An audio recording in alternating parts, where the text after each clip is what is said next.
Ulikayo mukumula moko tweyongerayo n'agataliko nfuufu amalala. Ennyanja eyitibwa Bunyonyi esangibwa mu bugwanjuba bwa Uganda kyekimu ku magero omutonzi gemulira eggwanga lyaffe Uganda agaleeta n'abazungu okujja okulaba. Bagamba nti okutambula kulaba. Naye Uganda nsingagga erimu ebyewuunyisa ntoko by'omanyi ne by'obadde tonnazuula omuzungu kyava agituuma ekkula lya Afrika.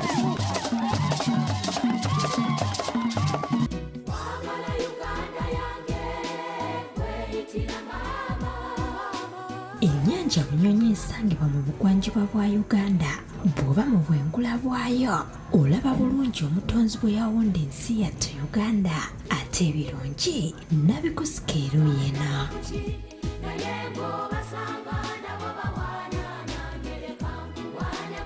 Weewaawo ng'ennyanja eno ntono ddala erimu ebizinga ebiwerako kw'ogatta amakoona ageekweka wakati mu nsozi zino nga bino byonna byoleka obulungi obusikiriza ab'okumpi n'ebunaayira ne baseeregoka enngendo okujja okugirabako.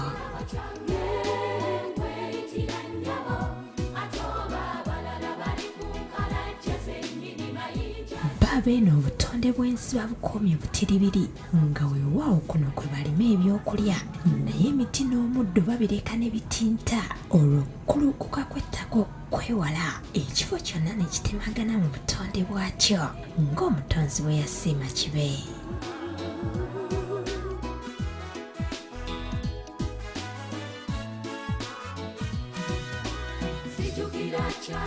So ne ku mabbali abantu gye bayita walungi ddala ng'olaba ekkubo eribaleeta nga lyerambisaawo ku mabbali nga lisaliikiriza wakati mu miti egyetoolodde ekifo kyonna.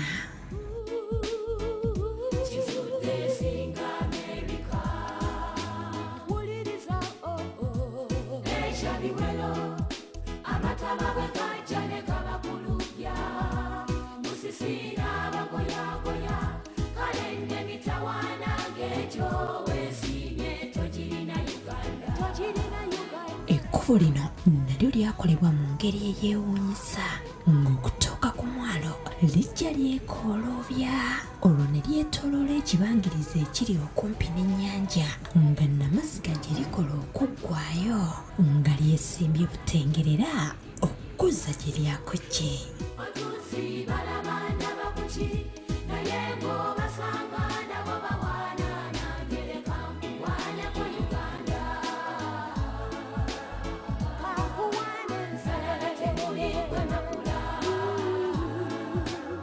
Nayeera munnange tosobwanga okuseeyezaako kutuusi tw'ennyanja eno olwo owulire otuweewo otwafuuwanga bajjajjaffe so nga n'abo abalituukayo tubalinze okubawembejja.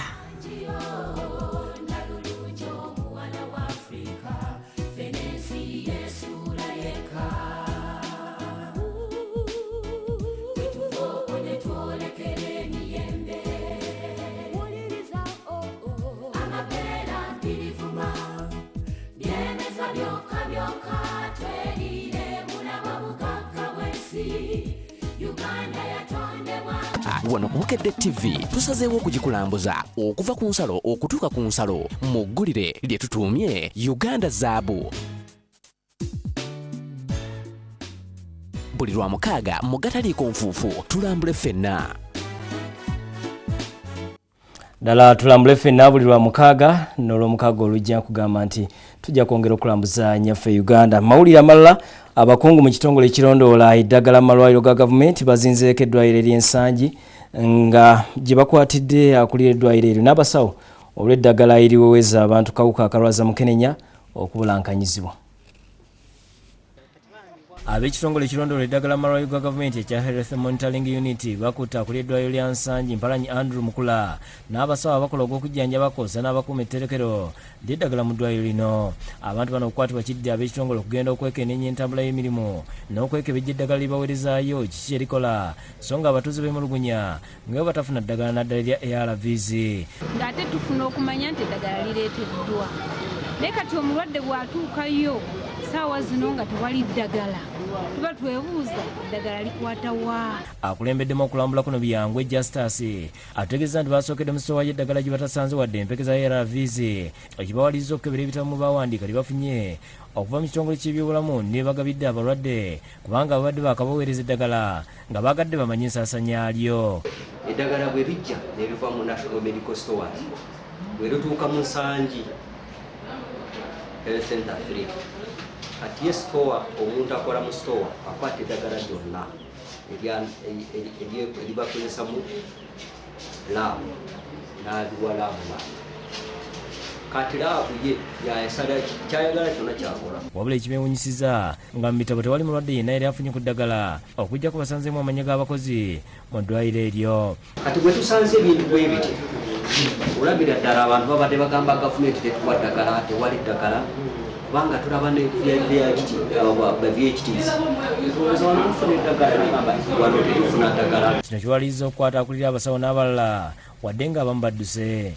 Wetuukidde ku ddwaliro lino ng'obusenge obusinga busibiddwawo ate ng'obulala bukalu kyokka nga waliwo omusawo omu akola ku by'okuzaalisa alekeddwawo. Abakwate be tusanze ku poliisi Ensangi batutegeeza nga eddagala buli weebwa abalwadde naye ng'obuzibu bwe buva nti abalwadde basukka obungi ate nga buli ajja aba ayagala kutwala lingi okwewala okutambula ennyo. Awalabanga process mpanvu omutawaana niyo omunnyonnyola. Ye omusirikale w'ekitongole kino Kalugaba Collins alabudde ng'ekitongole bwe kigenda okukwata bonna abeenyigira mu kubba eddagala erya gavumenti nga si bakunyigira muntu yenna ku liiso. Tukyagezako okubuuliza kulaba oba butinako naye butasa tumala kufuna obujulizi obumala nga bagenda mu kooti. Era mu ngeri y'emu wasangiddwawo omuwala otwakulagako mu mawulire gaffe oluvannyuma lwa kitaawe Frank Tukole okumukwata n'amufunyisa olubuto. Ono tumusanze ali mu mbeera mbi oluvannyuma lw'okumulemererwa mu ddwaliro lino abasawo ne bamusindika mu ddwaliro eddene Mulago. Abadde talina wadde omuntu atambudde naye wadde obugoyi bw'omwana nga n'obuyambi talina kubanga kitaawe eyalumufunisa ali mu kkomera ekigo. Nina n'ebintu kati sirina buyambi bwonna wambwe mundaba wano bwendi. Jacqueline alajjanidde abazira kisobola okumufunira ku buyambi naddala obugoyi bw'omwana n'okumufunira w'abeera nti kubanga ewa mukwano gwe gy'abadde abeera yamugobye kitayinza kubeera n'abaana babiri. Olubuto lwannumya ekiro mukama wange nansindika nzije n'Ensangi nina omwana nina olubuto. Amangu ddala ab'ekitongole kino basobodde okumupangisiza emmotoka emutuute mu ddwaliro e Mulago era nabo ne basaba abazira kisobola okuyamba omuwala ono mu ngeri yonna eyeetaagisa. Naye nsaba abantu abasobola okumuwa obuyambi kubanga kati wamala okuzaala tajja kubeera e Mulago erina kyasobola kyonna ekyasobola kutukwatirako tuyambe omukyalo ono. Abdu Muwonge yakusakidde Gwen ku Lwabukedde TV. Wewale nnyo Abdu Muwonge abazira kisa asobola okuyamba munnaffe oyo muyambe omukama naye ajja kuddizaawo ate bo abawangalira mu bizinga by'e Kalangala basatira oluvannyuma lw'okulumbibwa ebivunga kati boolekedde okukwatibwa obulwadde bwa mongoota buyite sleeping sickness. Obudde buno n'abalambuzi abettanira ennyo ebizinga bino batya okugendayo nga batya okulumbibwa obulwadde buno. Musasi waffe ayina ebisingawo. Abantu mu bizinga by'e Kalangala basatira oluvannyuma lw'okulumbibwa ebivo era nga boolekedde okulwala obulwadde bwa mongoota muyite sleeping sickness. Embeera eno esitudde abakugu okuva mu minisitule y'ebyobulimi ey'amasannyalaze n'obugagga obw'ensibo okugenda e Kalangala okulaba engeri gye bayinza okusalira ensonga y'ebivo amagezi. Obudde buno ekiriyo kitiisa kubanga n'ababadde mu lukiiko bakira bibabuukako n'okubaluma era nga bavuddeyo bejjusa ekyabatutte. Tukitwala okuba nti 90.2% biri infested with gundi ebizinga byaffe byonna kale ebivu bino bitaataaganya nnyo abantu baffe abakola emirimu gyabwe naddala egy'obuvubi n'abakola mu nnimiro ez'ebinazi. Abatuuze bannyonnyodde embeera mwe bali nga bagamba nti ebivo bibabuzizzaako obwekyusizo. Nina ebisolo nali nuulira awo ku nnyanja baatugoba kyokka sayidi eno ku nnyanja omuto gyeguli naye ebivu bingi kati ffe tunaakola tutya. Bwe biba birumye ente neevaamu amata waliwo abanywa amata amabisi obulwadde busobola okutambulira omu n'anywedde amata ne bumukwata. Ssentebe wa disitulikiti Wile Lugoloobi agambye nti yadde nga Bunga disitulikiti bagezezzaako okubirwanyisa kyetaagisa ensimbi nnyingi ze batalina so nga n'eddagala lye bagula ku katale lya bicupuli kubanga ne we babifuuyira bisigala biramu. Minisitule ya Agriculture etuyambeko ebintu bino eby'eddagala tulina ebintu bingi nnyo eby'ebicupuli. In fact ogenda n'otulya mu operation w'ensecuriation abalimi lwaki abamu bakooye ne bakuwa ensigo n'ozisimba ne zitamera. Amaanyi go g'oba otaddemu gaba maki? Gaba mangi nnyo naye n'osimba ne bitamera. N'ofuuyira n'ogula eddagala mu katale. N'olitwala n'olifuuyira ku nti. Enkwa ne zigimuka bugimusi. Sarah Namfuka ne Frederick Ruyimbaza abakugu abagenzeeyo bategeezezza nti Uganda yakufiirwa ensimbi nnyingi singa abalambuzi banadduka ekalangala olw'ebivo. Abalambuzi bibatiisa. Singa omuntu ajja eno n'afuna n'alumwa ekivu sirowooza nti agenda kukola ki? Kudda ekalangala. Tukyakolagana n'Abannayuganda n'abantu b'ekalangala era kyeyongera kubawa obuyambi mu training y'abantu mu byuma naye twagala gavumenti eteekemu ssente tuyambe tukendeeze ku bivu etujja kujja ne nuclear ate tubisaanyewo. Bano bawaddeyo obutimba obuyamba okubikwata n'ebyuma ebikozesebwa okubifuuyira kitaase ku mbeera.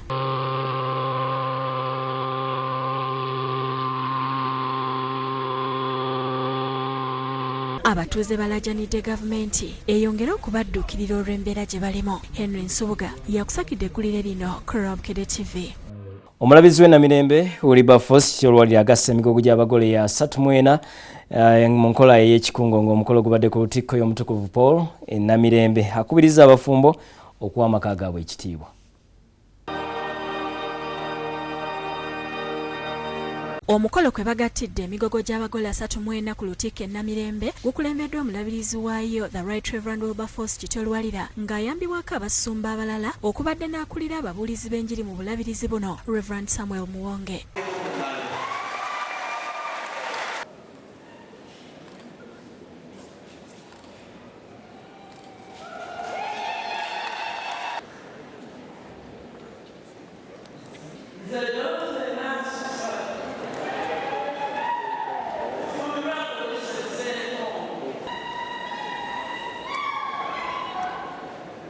Abakulembeddemu okukuba ebirayiro era nga kino kitutte ekiseera kinene olw'obungi bwabwe.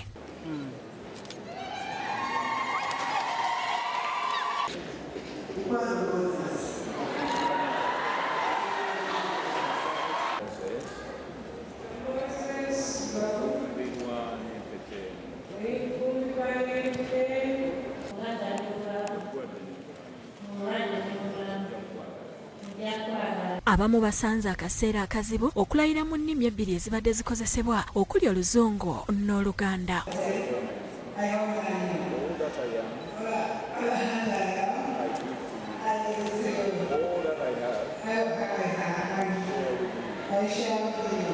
Oluvannyuma lw'okugatta abagole bawaddeyo ebirabo okwebaza Katonda era bw'abadde abuulira Bishop Luwalira abakuutidde okutambulira mu butuukirivu mu buli kye bakola n'okussa obufumbo bwabwe mu mikono gya Katonda kubanga ye yekka asobola okubukuuma.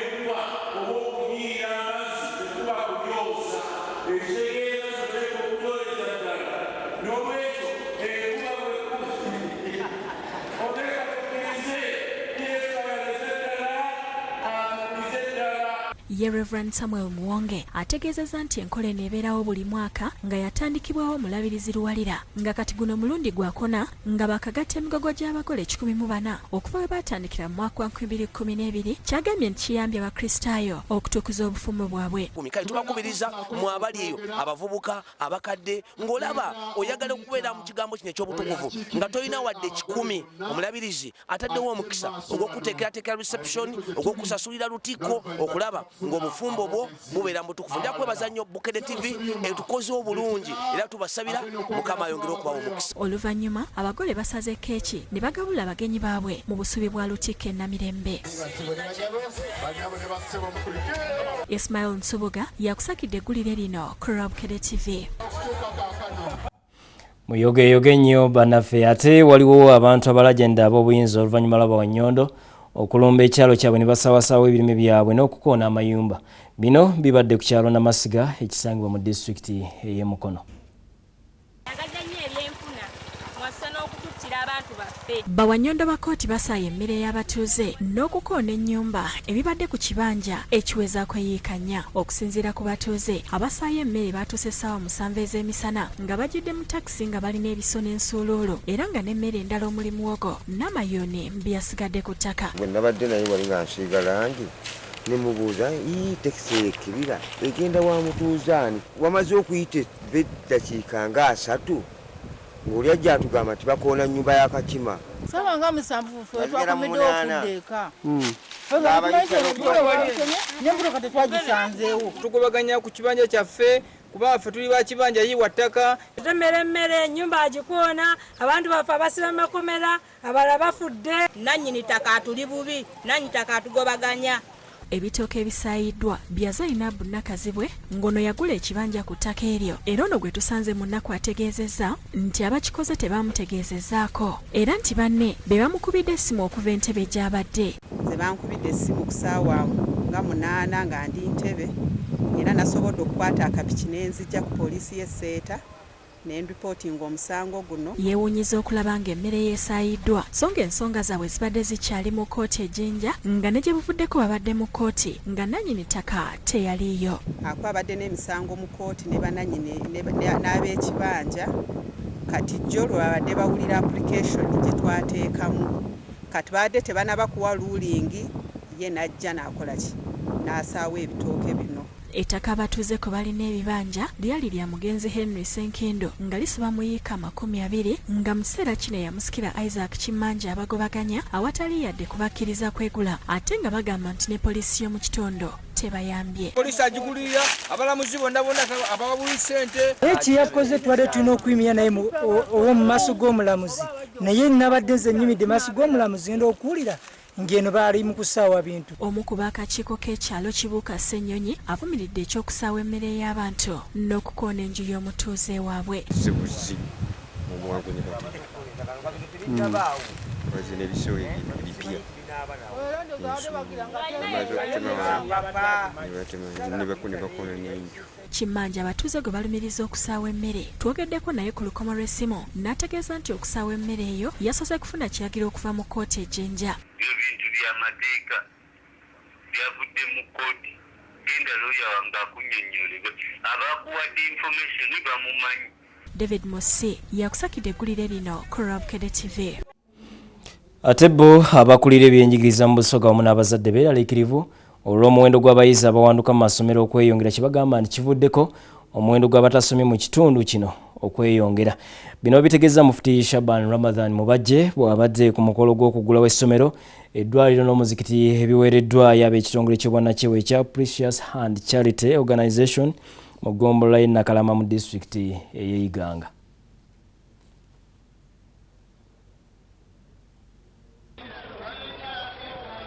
Mufti wa Uganda Sheikh Shaban Ramadhan Mubajje bw'abadde Nakalama mu Iganga asoose kugulawo omuzikiti ogwazimbiddwa mu basaalidde. Oluvannyuma alambuziddwa ebikoleddwa okuli essomero n'eddwaliro nabyo n'abiggulawo. District Kadhi wa Iganga Asman Muwanika ategeeza ng'okusoma bwe kyali ekizibu eky'amaanyi mu baana e Busoga olw'abazadde obutafaayo ng'abaana bangi bawanuse mu masomero ku myaka emimpi olwo ne badda mu kukola mu masamba g'ebikajjo ate abawala ne bafumbirwamu.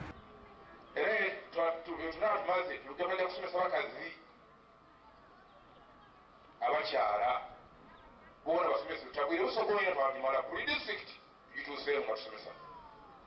Akulira ebyenjigiriza mu Iganga Beka Kasada agambye nti ekizibu ky'obutasoma kisinga kusangibwa mu masomero agali ku musingi gw'obusiraamu. Amasomero mangi naye omutindo si mulungi amasomero agasinga. Mufti Mubajje akuutidde abasiraamu okubaako kye bakola okukulaakulanya obusiraamu bw'atyo ne yeebaza akulira ekitongole kya Precious Hand Charity Organization Sheikh Abira Kakoza olw'omulimu gw'akoledde eddiini ye ng'ayita mu kuzimba amasomero amalwaliro n'emizikiti. Kirengera kinene okulaba nga tufuna ebintu bino ebitali mu ssente ntono. Pulojekiti eno bwe mubuuzizaako agamba kumpi esembera miliyoni 200 n'omusomi. wabula yennyamidde olw'emisolo gavumenti gy'ebinika amasomero agali ku musingi gw'obusiraamu era n'asaba abazadde mu kitundu ekyo okuweerera abaana. Yeshek Kakoza alabudde abasiraamu okukomya okwogera obwogezi bakole nga kye kigenda okutwala eddiini yaabwe mu maaso. Abasiraamu b'oteekeddwa okuba nti okola ki? Okola obusiraamu tebulikiziriza mu bitundu. Nabbi sallallahu alaihi wasallam yafuga Madiina ng'ate w'e Makka. Last year 2015 ne bashek 1019 ne bashek kati 20 batikiddwa ku ssomero lya Bilal Islamic Institute e Kachiri ng'omukolo gukoleddwa Ibrahim Muwanga Kibirige abakuutidde okukolera eddiini n'ensi yaabwe nga bwe basomesa ne bannaabwe. namwe mubiwagire nga babagaye nti muba olubadde kusoma emitwalo 2-3 giba gidda wano tulaba olunaku tumujje muyingireyo abaana balage ebyafaayo. Omukolo gwetabiddwako amyuka Supreme Mufti Sheikh Muhammad Kibate akulira Sharia ekibuli Sheikh Rajab Kakoza n'abalala. Akulira essomero eryo Abdul Muguluma yennyamidde olw'abavubuka abettanidde emikutu gya intaneti mu linnya ly'okutambulira ku mulembe ne kibaleetera okusiiwuuka empisa. فلا يسعنا في هذا المقام إلا أن نتوجه بالشكر الجزيل. Joseph Chinowe ne Kizawiro bakusakidde guli eno ku Rabukedde TV. Abatuuze munisipaali y'Ekira ekisangibwa mu disitulikiti y'e Wakiso balaajanidde gavumenti okubateerawo obujjanjabi bw'obwereere obutambuzibwa kyalo ku kyalo kibayambeko okwejjanjabisa endwadde ezibatawaanya nga bagamba nti mu malwaliro ga gavumenti agasinga mu bitundu gye babeera obujjanjabi butono. Abatuuze okulajana bati baadde bakungaanidde ku kiggwa ky'abajulizi e Namugongo gye baadde bategekeddwa obujjanjabi obw'obwereere okumala ennaku 2 obwateereddwawo eddwaliro lya Global Health Community Medical Center nga bayambibwako aba Amref ne Uganda Cares nga leero lwokka bajjanjabye abantu abasukka mu 3. Bajjanjabiddwa endwadde ez'enjawulo omuli kansa, sukaali, pressure, omusujja, amaaso n'endwadde endala nga bajjanjabiddwa abasawo abakugu okuva mu bitongole eby'enjawulo omuli n'ettendekero ly'e Makerere. Abamu ku bafunye obujjanjabi buno basiimye abateesiteesi. Bakubuulirira naye kinsanyusiza nnyo gano endwadde byambadde nsuubira. Nkola nnungi nnyo kuba abantu olusobola tebalina ssente zigenda mu malwaliro ag'essente kubakeza. Singa bakikola buli mwaka ojja kuba kirungi. At least wabeerawo rutiini oba asatebikira time tubeere nga tukola ki nga tufuna obujjanjabi nga weebuti. Mukadde wange badde simanyi endwadde entuufu emutawaana naye tusobodde kati okuzuula ekirwadde ekibadde kimutawaana. Emmanuel Mwidungo ono y'omu ku bakuliddemu enteekateeka eno atangazizza nti kino bakikoze okutuusa obujjanjabi ku bantu abatalina busobozi bwa kwejjanjabisa. Ikola ku bantu b'omu community oba mu kyalo b'omu bitundu kubanga batufuna mu kulaba nti abantu bangi abayera mu bitundu naye nga tebasobola kufuna ssente okugenda mu malwaliro aga bbeeyi. Mu ngeri y'emu aba Rashid Lukwago bakubye olusiisira lw'ebyobulamu e Masaka ng'omu ku kaweefube w'okutumbula ebyobulamu nga lwakumala ennaku 2 era nga lugendereddwamu okusembeza bujjanjabi eri abantu. Akulembeddemu enteekateeka eno Saddam Rashid Lukwago ategeezezza nti bagenderedde kutuukiriza biruubirirwa bya kitaabwe omugenzi Rashid Lukwago era ng'enteekateeka eno yakugenda mu maaso mu bitundu by'eggwanga eby'enjawulo. Tuli ku mulimu ogw'okuyamba omuntu wa wansi eno enteekateeka nga bawudde bakulu bange bagambye tugenda gitambuza buli wamu. Abeetabye mu lusiisira luno beebazizza abafamire ya Rashid Lukwago okubajjukira era babajjanjabya endwadde ez'enjawulo. Jacinta Bwanika ne Adrian Bale Bwanika be bakusakidde eggulire lino ku Rabukedde TV1.